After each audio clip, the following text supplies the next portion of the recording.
सभी पुण्यात्माओं को मेरा नमस्कार।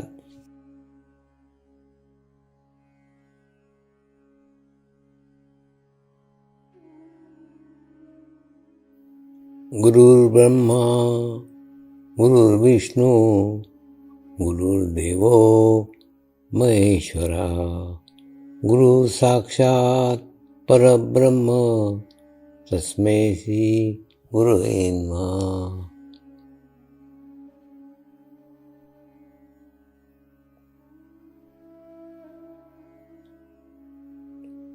ध्यान की उस स्थिति में जाएंगे जहाँ शरीर भाव पूर्णतः समाप्त हो जाता है।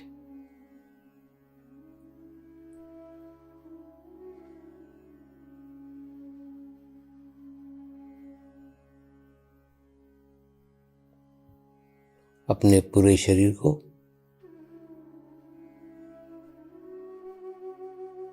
पूर्णतः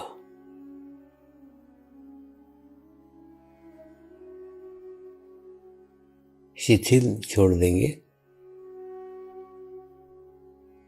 एकदम रिलैक्स हो जाइए।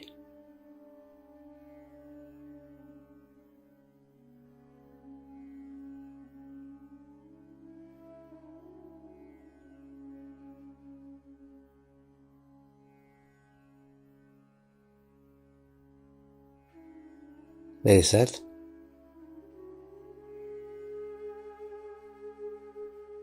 मंत्र का उच्चारण करेंगे। मैं एक पवित्र आत्मा हूँ।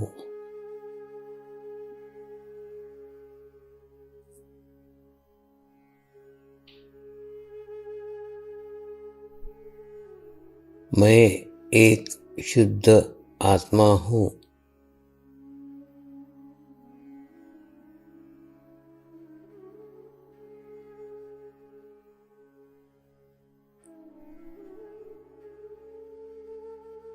मैं एक पवित्र आत्मा हूँ।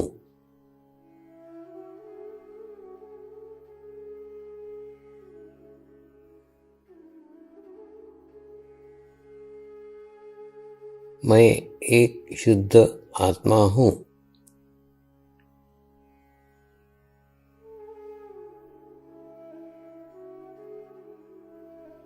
मैं एक पवित्र आत्मा हूँ।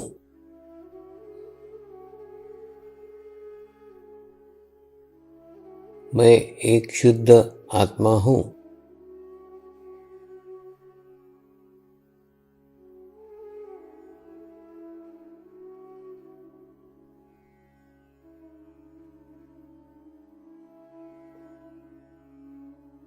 अभी इसी आत्मा भाव को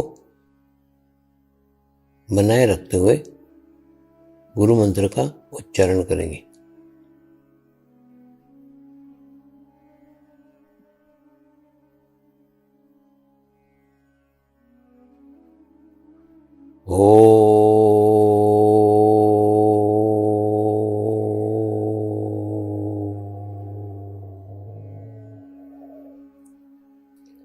श्री शिवकृपानंद स्वामी नमो नमः।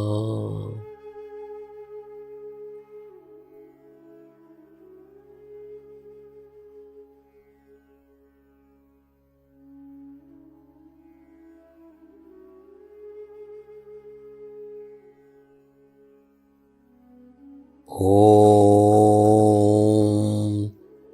श्री शिवकृपानंद स्वामी नमो नमः।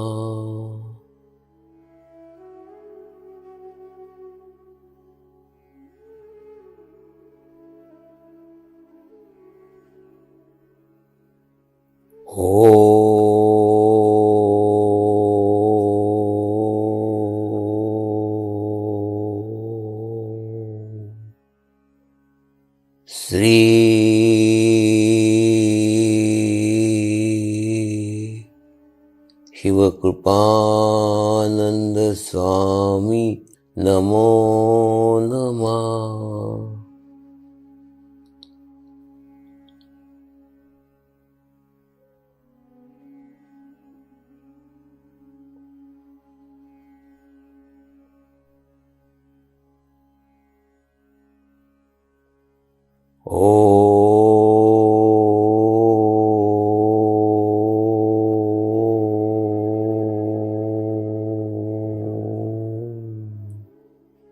श्री शिवकृपानंद स्वामी नमो नमः।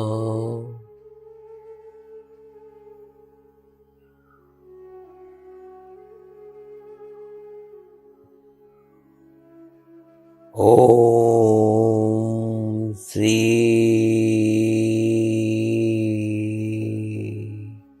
शिवकृपानंद स्वामी नमो नमः।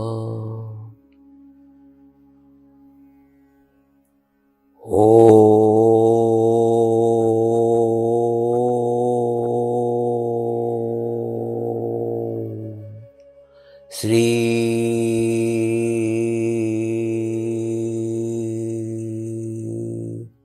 शिवकृपानंद स्वामी नमो नमः।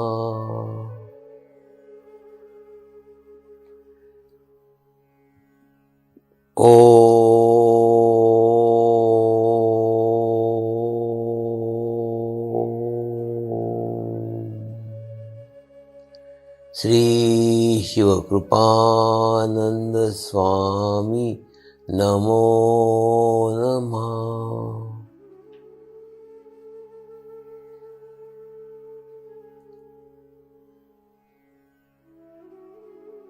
ओम श्री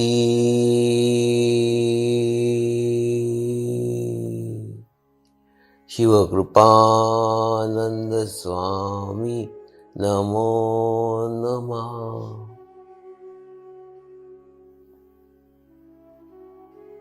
ओम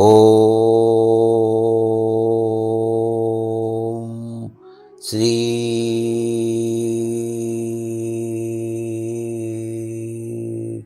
शिवकृपानंद स्वामी नमो नमः।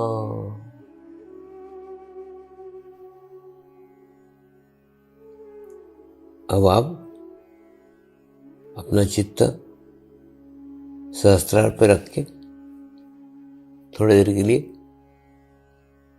ध्यान में जाएंगे।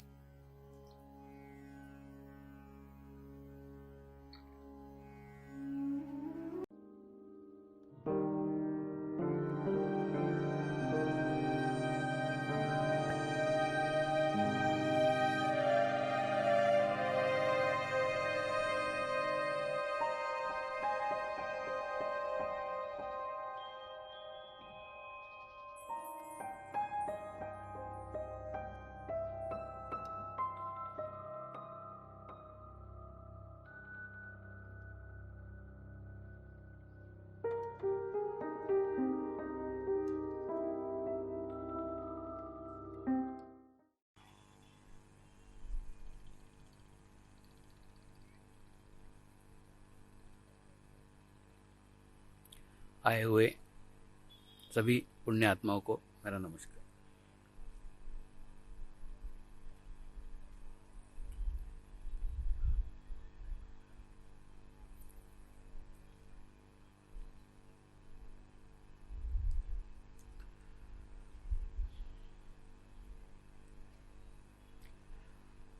आज के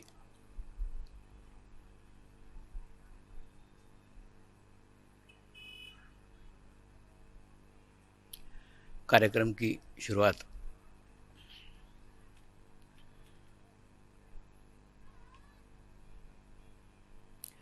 इजिप्ट देश के एक कहानी से करने जा रहे हैं।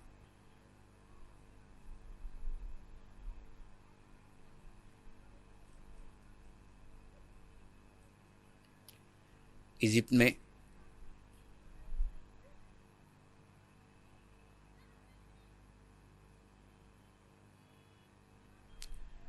7 छोटे छोटे राज्य थे।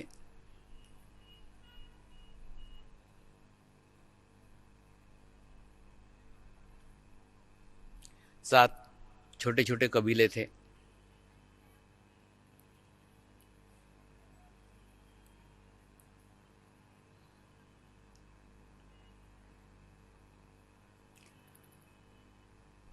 और सातों को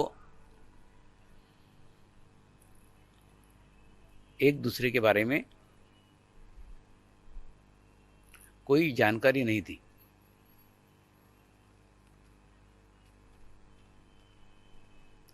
एक दूसरे के प्रति अनभिज्ञ थे।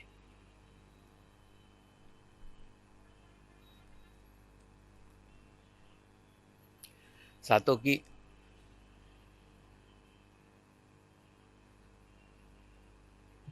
अपनी अपनी शासन प्रणाली थी।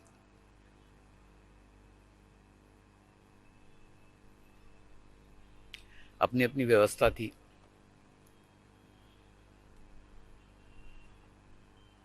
अपने अपने कानून थे। अपने अपने कायदे थे। सातों के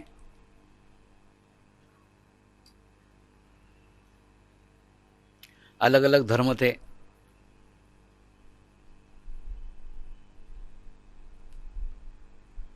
सातों की भगवान के प्रति अलग अलग मान्यताएं थी।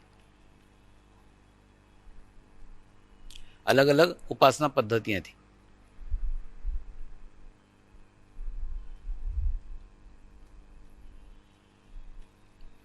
और सातों राज्यों के लोगों का अपने धर्म के ऊपर पूर्ण विश्वास था। अपने धर्म में पूर्ण आस्था थी।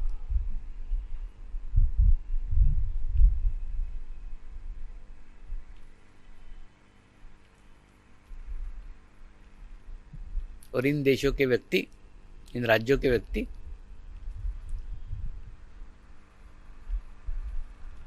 अपने राज्य के सीमा के बाहर कभी गए ही नहीं थे।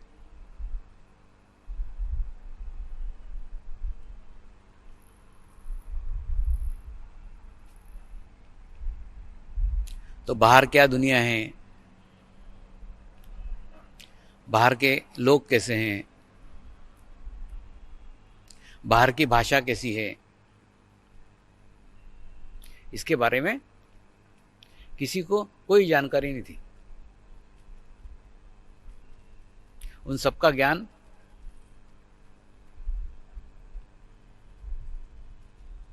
अपने क्षेत्र तक सीमित था।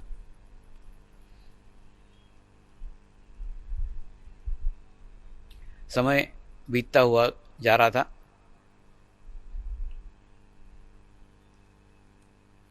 धीरे धीरे यातायात के साधन बढ़े।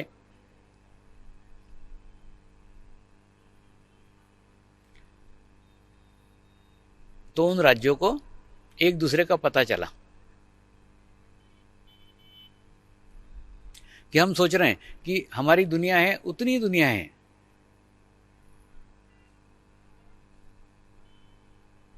लेकिन आज ये भ्रम टूट गया। आज महसूस हो रहा है कि हमारे इस राज्य के अलावा भी कई और राज्य हैं जिनकी अपनी अलग संस्कृति है, जिनके अलग कानून कायदे हैं, जिनके अपने अलग नियम हैं। वो हमसे भिन्न है, हमसे अलग है। लेकिन जैसे जैसे यातायात के साधन बढ़े, व्यापार करने की दृष्टि से एक राज्य के लोगों को दूसरे राज्य में जाना पड़ता था। दूसरे राज्य के लोगों को तीसरे राज्य में जाना पड़ता था। यानी व्यापार के कारण क्यों न हो, वस्तुओं के आदान प्रदान करने के लिए क्यों न हो, वो राज्य एक दूसरे के पास में आए, एक दूसरे के करीब आए।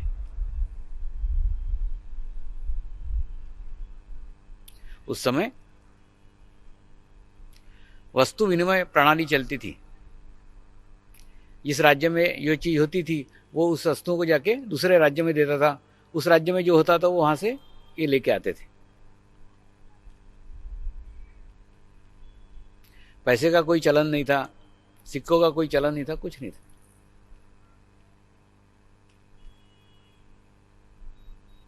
धीरे धीरे इनकी आपस में घनिष्ठता बढ़ने लग गई।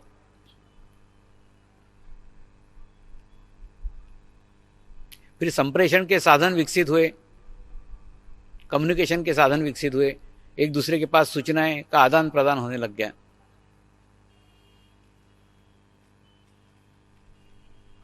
कानून कायदों की जानकारी होने लग गई, धर्म की जानकारी होने लग गई, आस्था की जानकारी होने लग गई।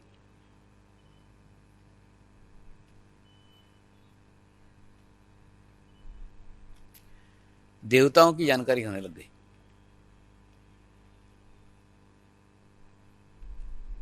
और ये जैसे जैसे पास में आते चले गए, ये विरोधाभास के कारण एक दूसरे के साथ उनका मन मिटाव चालू हो गया, उनके झगड़े चालू हो गए। और झगड़े व्यापार के कारण नहीं हो रहे थे, झगड़े सीमाओं के कारण नहीं हो रहे थे, झगड़े शासन के कारण नहीं हो रहे थे, झगड़े व्यवस्था के कारण नहीं हो रहे थे।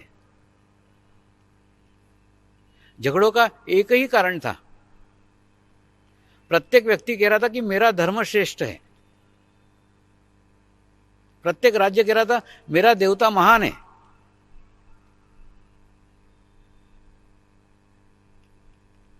तो कोई किसी को कम समझने को तैयार नहीं था। बस यही विवाद का विषय था। जबकि सारे धर्मों का एक ही सार था, सारे महात्माओं ने एक ही बात कही थी, अपने भीतर की मनुष्यता को जागरूक करो, जगाओ। और जिन संस्थापकों ने मनुष्यता का जगाने के लिए धर्म की स्थापना की थी, वही धर्म मनुष्यता के विरोध में हो गए। उन्हीं धर्मों के कारण मनुष्य ही मनुष्य से झगड़ने लग गए।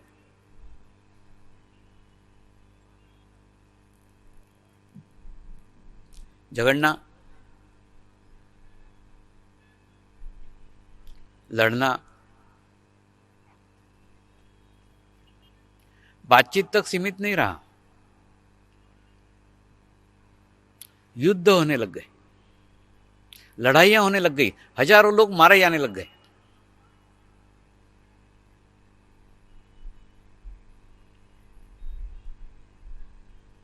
जो धर्म मनुष्य को के अंदर की मनुष्यता जागरूक करने के लिए निर्माण किए गए थे, उन्हीं धर्मों के कारण कत्लेआम होने लग गया।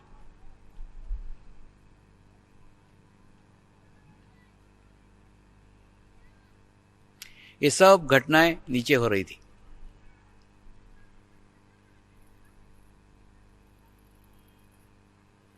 ऊपर पहाड़ पे स्थित एक संत, एक महात्मा अपने ध्यान धारणा में लीन थे, ध्यान करते थे, मेडिटेशंस करते थे।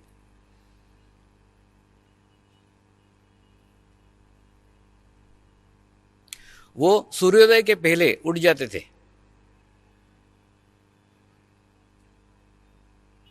और सूर्योदय के पूर्व ध्यान करते बैठते थे, आराधना करते बैठते थे, साधना करते बैठते थे, इंतजार करते बैठते थे सूर्योदय का।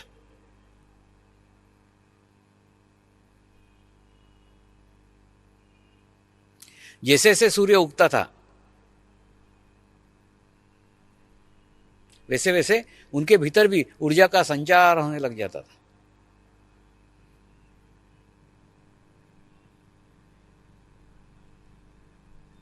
वो सूर्य को ही देवता मानते थे।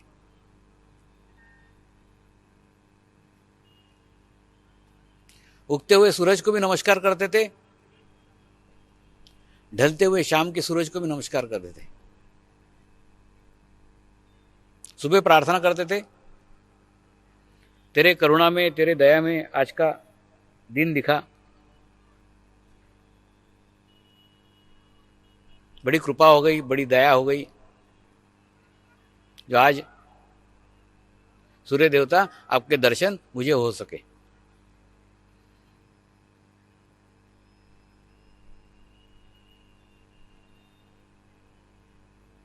सूर्य के दर्शन से उनका मन पुलकित हो जाता था, खुश हो जाते थे, प्रसन्न हो जाते थे, उनका सारा आभामंडल खिल उठता था।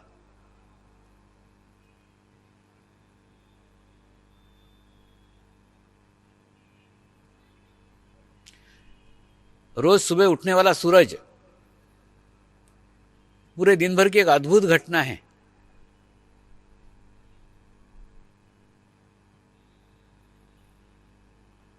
और उस उगते हुए सूरज का इंतजार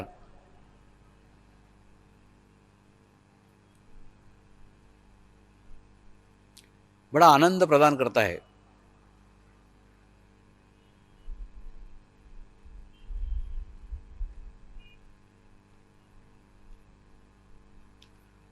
तो उन्होंने जीवन भर सूर्य की उपासना की थी।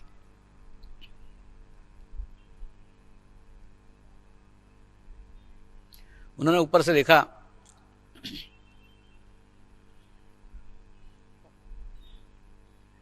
ये नीचे के राज्य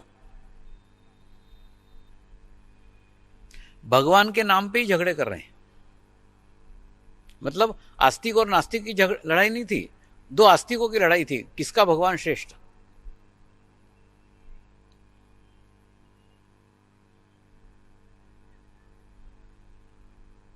किसका देवता महान।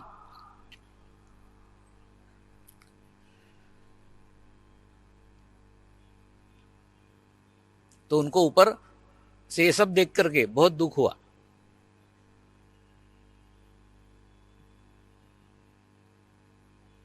कि जिन धर्म के संस्थापकों ने इन मनुष्यों में मनुष्यता जागृत करने के लिए धर्म की स्थापना की थी, आज उसी धर्म के कारण इनमें कत्लेआम हो रहा है, इनमें युद्ध हो रहे हैं।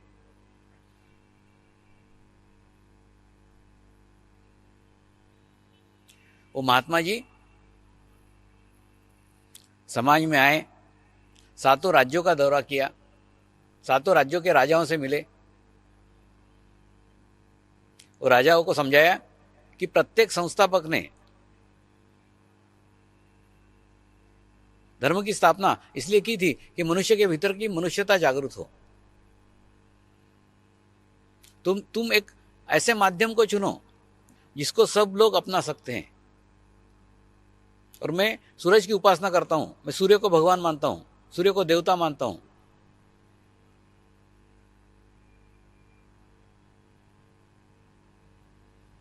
तुम भी सूर्य को देवता मानो, सारे विवाद ही समाप्त हो जाएंगे, सबका एक ही भगवान हो जाएगा। उन्होंने उनको ज्ञान दिया, कोई एक ऐसा माध्यम, पवित्र माध्यम, जिसके सानिध्य में तुम जाकर के अपने भीतर के परमात्मा के दर्शन कर सको।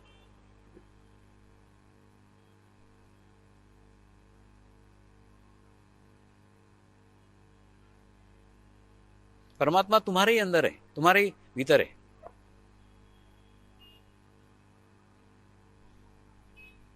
लेकिन जब तक उस अंदर की ओर परावृत्त करने वाला, उस भीतर के परमात्मा की याद न दिलाने वाला, याद दिलाने वाला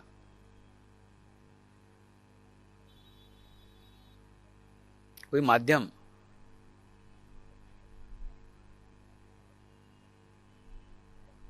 जब तक आपके पास नहीं आता, तब तक तुम बाहरी परमात्मा को ढूंढते रहोगे। तो जैसे वो ध्यान करते थे, जैसे वो मेडिटेशन करते थे, वैसी ध्यान की पद्धति उन्होंने सब लोगों को सिखाई। और सब लोगों का देवता सूर्य हो गया। तो आज भी इजिप्ट के अंदर सूर्य देवता को भगवान के रूप में पूजा जाता है।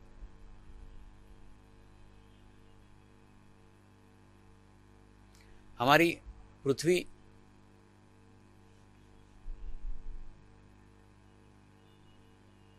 आज से हजारों साल पूर्व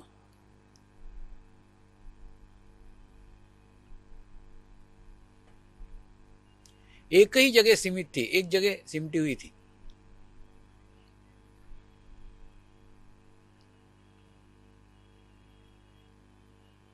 तो सारी मनुष्य जाति भी एक ही जगह थी।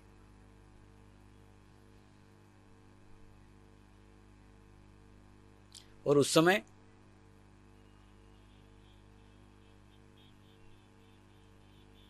मनुष्य पंच महाभूतों की आराधना करता था।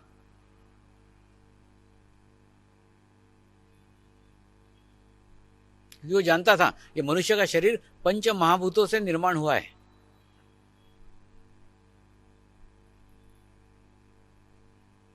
उन्हीं 5 तत्वों की वो पूजा करता था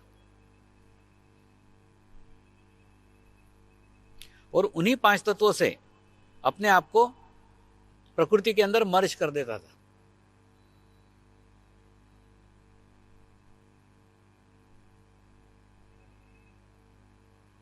परमात्मा के अंदर विलीन कर देता था। आज की पीढ़ी को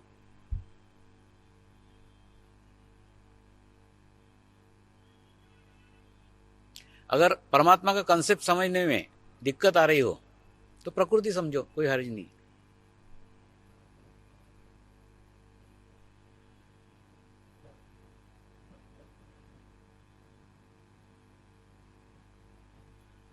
उन पंच तत्वों के कारण अपने अस्तित्व को उस प्रकृति में मर्ज कर देता था।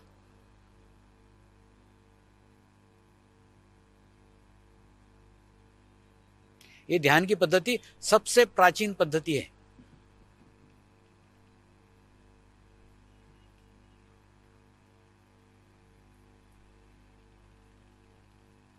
धीरे धीरे पृथ्वी के टुकड़े टुकड़े हो गए, छोटे छोटे टुकड़े हुए, अलग अलग अलग अलग अलग अलग खसकने लग गए।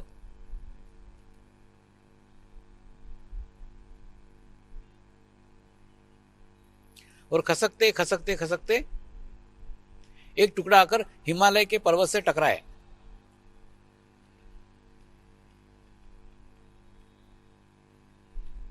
वो हमारा भारत देश है। भारत देश जहां है वहां पहले नहीं था।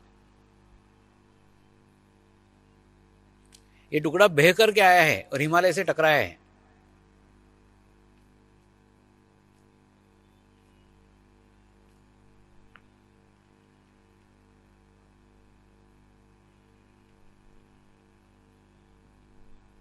और ये टकराहट आज भी चल रही है।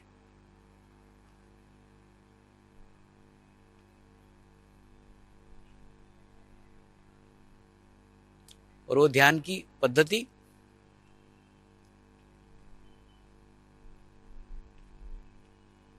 वो मेडिटेशंस की पद्धति आज भी आदिवासी जातियों में विद्यमान है।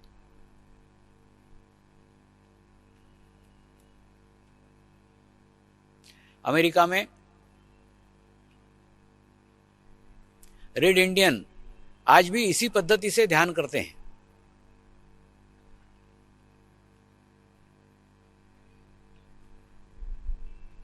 इंग्लैंड के अंदर वेल्स में द्रविड्स इसी पद्धति से ध्यान कर रहे हैं।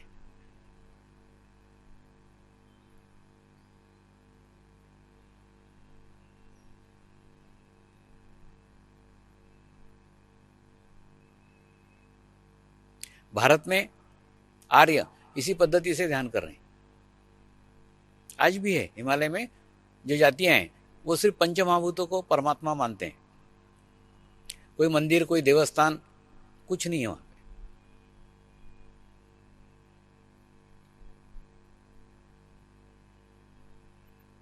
और अपने आप को उसमें मर्ज कर देते हैं। सिर्फ मानते नहीं, पूर्ण संपूर्ण मानते हैं, समर्पित होते हैं। जैसे कल मैंने बताया था, भूमि को समर्पित होते हैं तो बीमारियां समर्पित कर देते हैं।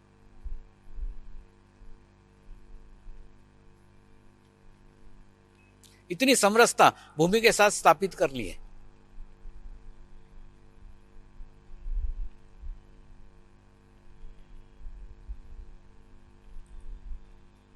न्यूजीलैंड के अंदर माओरी जाति के लोग हैं, वो इसी पद्धति को अवलंब करते हैं।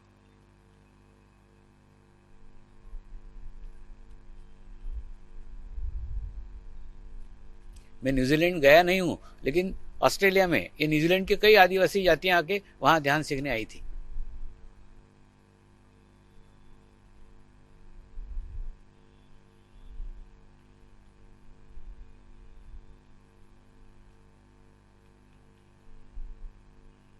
अब देखो ना, कहाँ अमेरिका, कहाँ इंग्लैंड, कहाँ भारत, कहाँ न्यूजीलैंड। नक्शे में देखोगे तो एकदम दूर दूर है, किसी का किसी से कोई संबंध नहीं है।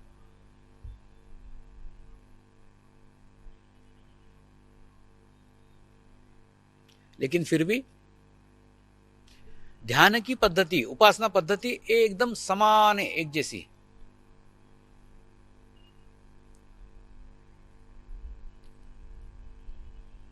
और आज भी कार्यरत है, आज भी उसी पद्धति से ध्यान कर रहे हैं।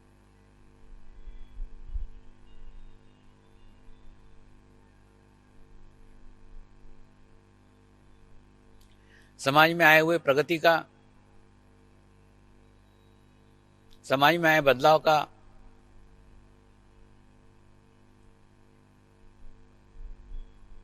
इन जातियों पे कोई प्रभाव नहीं पड़ा है। आज भी उनका वैसा ही राज्य है, आज भी वैसी पद्धति है, सब वैसा का वैसा ही है।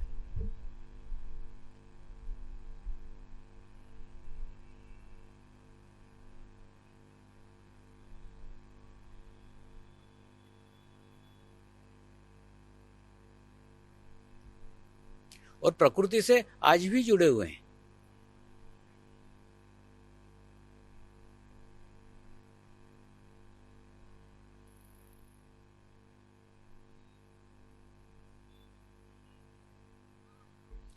जब गत वर्ष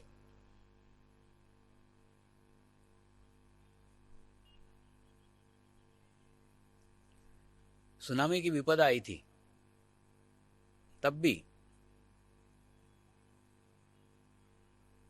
ये आदिवासी जातियां सुरक्षित थी।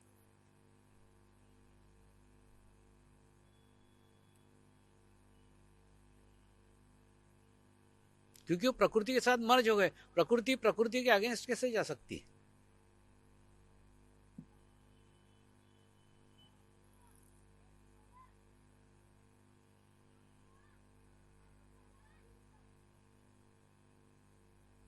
और प्रकृति के अगेंस्ट जाती है।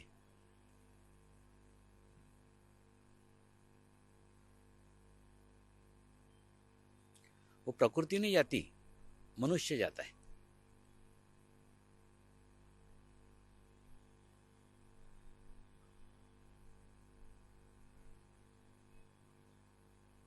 मनुष्य जाता है और उसके परिणाम भी भोगता है।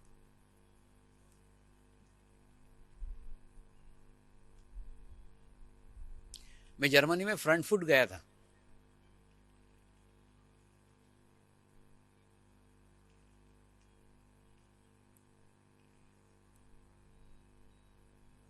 एक जर्मन साधिका थी, उसने उसके घर पे आमंत्रित किया था।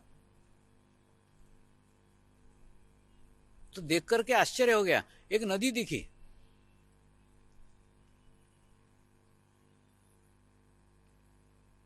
वो नदी एकदम सीधी, मतलब रोड तो भी आपका थोड़ा आड़ा टेढ़ा हो जाए, वो एकदम सीधी नदी, स्ट्रेट।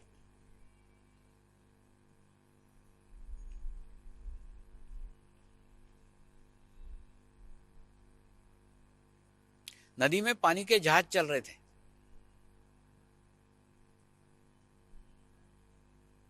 इस स्थान से उस स्थान पे, उस स्थान से इस स्थान पे। आसपास सब शहर बसे हुए थे, सब घर बसे हुए थे, बंगले बने हुए थे। बड़ा सुंदर दिखने को दिख रहा था।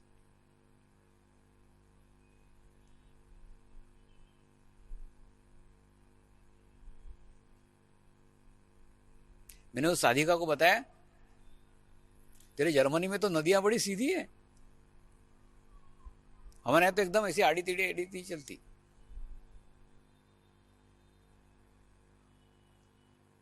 वो कुछ नहीं, मुस्कुरा दी, बोले घर जाके बताऊंगी।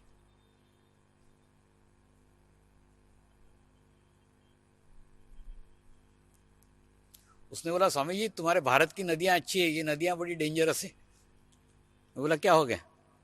बोले ये बनाई हुई नदी है, ये नेचुरल नहीं है, ये नदी को काट करके सीधा करके सीधी बनाई है स्ट्रेट, ये थी नहीं, ये भी नेचुरल आड़ी टेढ़ी थी, इसको बनाया सीधा, बनाया स्ट्रेट बनाया। बनाते समय तो बहुत अच्छा प्लानिंग किया था, बहुत अच्छा डिजाइन तैयार किया था कि सीधी नदी होना चाहिए, एकदम सुंदर सीधी नदी दिखेगी, आसपास बंगले दिखेंगे, आसपास शहर बसेंगे, एकदम अच्छा वातावरण दिखेगा, एकदम अच्छा लगेगा।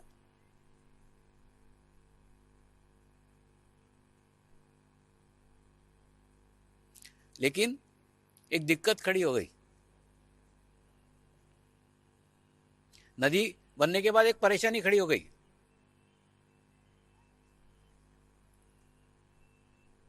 नदी अपने साथ साथ रेत बहा करके लेके आती है,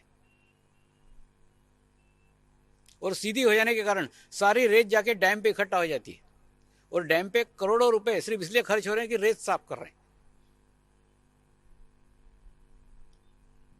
अब नदी बना तो दी, झेलना पड़ रहा है। आड़ी टेढ़ी नदी होती तो थोड़ी इस किनारे पे रेत छोड़ती, थोड़ी इस किनारे पे छोड़ती, थोड़ी इस किनारे पे छोड़ती। तो प्रकृति के साथ छेड़छाड़ तो की, लेकिन उसके परिणाम घातक आए ना।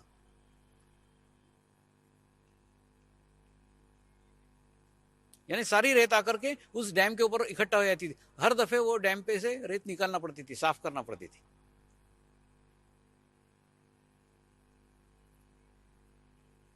क्योंकि कोई रोका नहीं था नदी को कि जहां वो रेत को रोक सके, सीधी रेत सीधी चली आती थी।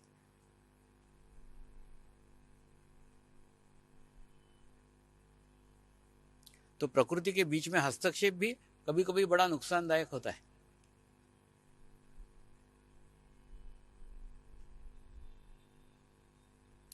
जाने अनजाने में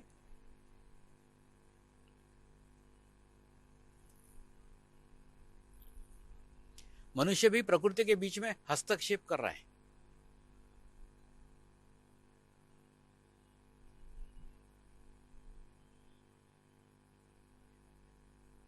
आपने पानी का प्रदूषण सुना होगा।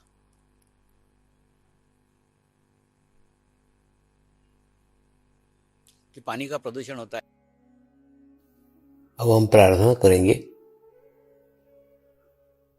सभी आत्माओं की